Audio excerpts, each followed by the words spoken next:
Hey everyone, it's John here from MCKAY, back with another video. Just a quick conversation on the Leafs lineup and what it could look like with no John Tavares and potentially a couple other injuries. So obviously there's no Pierre Engvall, Liljegren's going to be out for a bit, Jordy Ben out. So let's have a conversation here. I think there's a bunch of different combinations. I do think it starts with likely Matthews, Marner, and Bunting starting the year together. And then after that, you can go a bunch of different combinations.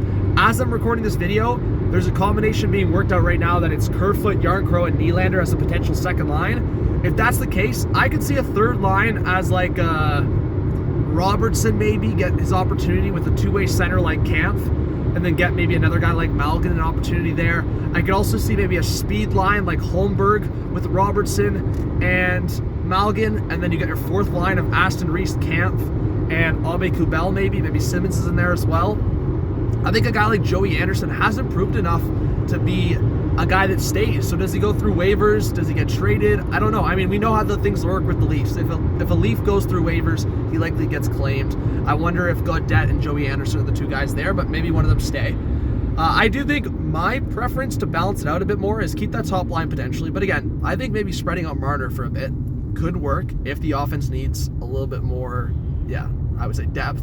But if that's the top line, then you could do a second line of Holmberg with Nylander and maybe Robertson. So Robertson, Holmberg, Nylander. Holmberg, playmaking abilities. Nylander, playmaking abilities. Feed Robertson for a bunch of goals. And then you get a third line with Yarncrow, Kerfoot, and then whoever else you want to throw in there. It could be an Aston Reese. It could be an Aube-Kubel. But it also could be a Malgin. So maybe a Malgin, Yarncrow, and Kerfoot third line. I could also see Malgin on a second line with Holmberg and Nylander, and then you do Robertson, Kampf, and Yarncrow, or Kerfoot and Yarncrow. There's a bunch of different combos there. But honestly, when the Leafs are healthy, my ideal fourth line for this team would be Aube-Kubel, David Kampf, and Aston Reese. I think that's such a good defensive shutdown line. If Engvall's healthy, I think your third line has to be Engvall, Kerfoot, Yarncrow to start. And then your second line is Robertson, Tavares, Nylander. I think that's who I would have. And then you have Malgin as the extra forward who could probably swap in and out with Aube-Kubel. So that's kind of where I'm at, but no Tavares and maybe no Engvall to start the year. I think Malgin and Robertson should get their looks in the top 9. That's kind of how I see it. And maybe Kampf as the third liner if Kerfoot's up on the second line. Defense. No Liljegren. Sandin has signed now. So I see a scenario where Riley might have to shift to the right side, and I honestly don't mind it for the start. So Riley on the right side with either Giordano or Muzzin. Brody's with the other guy. So if it's Muzzin and Riley, Giordano and Brody, which I like a lot, but if that doesn't work, then you do Giordano, Riley, Muzzin, Brody, which is a good shutdown pair. And then your third pair, just by default, ends up being Sandin and Hall probably. I think Mette's probably your 7th defenseman unless someone else steps up. And then Murray, Samsonov. I know there's a lot of takes saying Murray's going to bust, Murray's going to be nothing, Murray is going to get injured, all these things. But honestly, guys, I could see a scenario where Murray takes this role maybe even later in the season full time. But again, I think they could split the starts.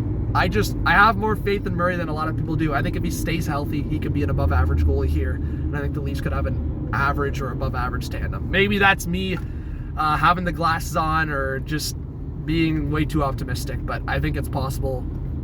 At the end of the day, either or Murray or Samsonov is a better backup than a lot in the league. So say Samsonov is an above average goalie, Murray will be one of the better backups in the league, I think, if he stays healthy, or vice versa. Samsonov will be one of the better backups in the league. So I could see a split, but give me your thoughts. I think power play, I like the stacked power play. Penalty kill, I think your candidates are probably the regular David Kampf. I think we could see Yarncrow on there, but he'll probably be on the second unit for the power play. Kampf, Aston Reese, Aube-Kubel. I think we'll see Marner on the penalty kill a bunch again. There's a bunch of options. So if Engvall is healthy, he'll be there as well. So hit the subscribe button, hit the like, hit the notification bell. Give me your thoughts on the Leafs lineup, what you could see to start the season, what you could see when they're healthy. I definitely want to see Nick Robertson get his opportunity this year, whether it's a healthy lineup or not. Robertson deserves his opportunity, and I hope he gets it. Give me all your thoughts on the Toronto Maple Leafs. See you soon. Peace.